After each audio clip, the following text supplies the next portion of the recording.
Temporarily from the New Hampshire seacoast, this is Darrell W. Perry, host of FPP Radio News for Sunday, September 25th, 2016. Silver is trading at $19.68 per ounce. Gold is valued at $1,338 per ounce. And according to BitcoinAverage.com, the average price of Bitcoin is $605.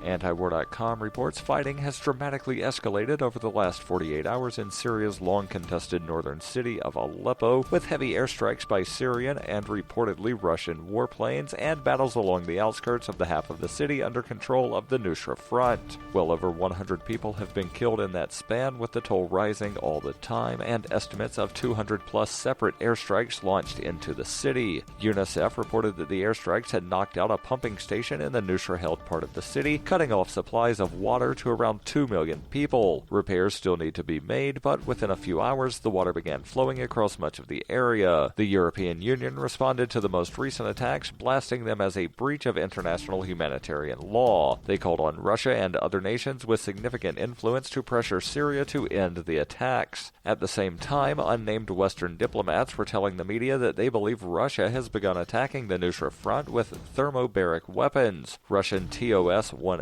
rocket launchers were being blamed for some of the fires since the ceasefire collapsed around Aleppo last week, with one claiming the rockets were one step away from nuclear weapons. Thermobaric weapons, often called fuel air bombs, suck oxygen from the surrounding area to produce a high-powered blast wave. The weapons are designed for use against fortified enemies, since they can kill people through suffocation by drawing the air out of a confined space. Syria's military has used TOS-1 launchers a few times within the civil war, but Russia is as yet not confirmed to have done so, or indeed even have deployed such weapons in Syria. The use of them in heavily populated areas, needless to say, can cause mass civilian casualties.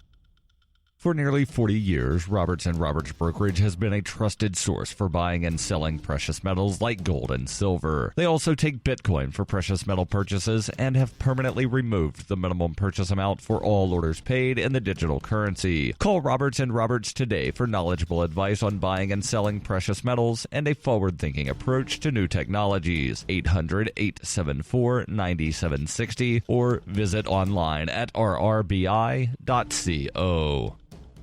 UPI reports residents of Cedar Rapids and other parts of eastern Iowa spent Saturday reinforcing preparations for floodwaters, as some were evacuated from their homes and others were set to be told to do so later in the evening. The National Weather Service on Saturday afternoon issued flood warnings for eastern Iowa that the river waters could continue to rise, in some cases until Sunday and in others until the middle of next week, and state officials spent Saturday moving to protect property and help people get to safety. The National Weather Service said in a forecast that floodwaters would continue deep into next week, with parts of the Shell Rock River not expected to fall below flood stage until Tuesday. The Iowa River is not expected to fall below flood stage until Tuesday or Wednesday for much of the state. Evacuations have been recommended for more than 5,000 people in Cedar Rapids, with Iowa National Guard and other officials working to help where needed and make sure people are aware of the dangers posed by floodwaters.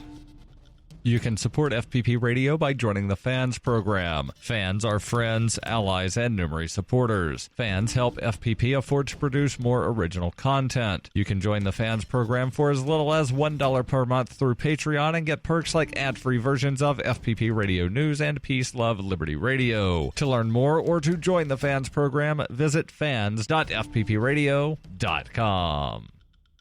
Reuters reports 3 college football players from Michigan State University raised their fist during the U.S. national anthem on Saturday, emulating NFL players who have chosen the gesture to protest racial inequality. The Michigan news website MLive reported the protest by 3 players took place at the outset of Michigan State's home game against Wisconsin, a rival in the Big Ten Conference. Defensive end Gabe Sherrod had suggested in a Twitter message earlier in the week he would join in the protests that have grown in recent weeks among athletes in the United States to decry racial injustice and police brutality. Sherrod wrote, "Time to represent this movement publicly. Our lives matter too, and even us privileged college students fear for our lives around the police." The protests during the Star-Spangled Banner have spread since San Francisco 49ers quarterback Colin Kaepernick said he chose to stay seated during the national anthem before a preseason game in August and then opted to kneel in the next game. This has been FPP Radio News, online at fppradio.com.